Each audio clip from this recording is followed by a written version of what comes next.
यो सोनालिका भाई साहिल मलिक का है।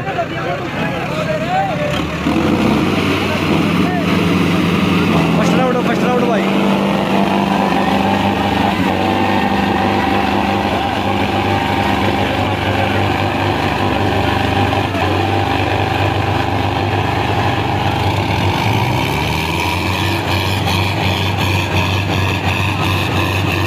फर्स्ट राउंड जीत गया भाई साहिल मलिक का ट्रैक्टर।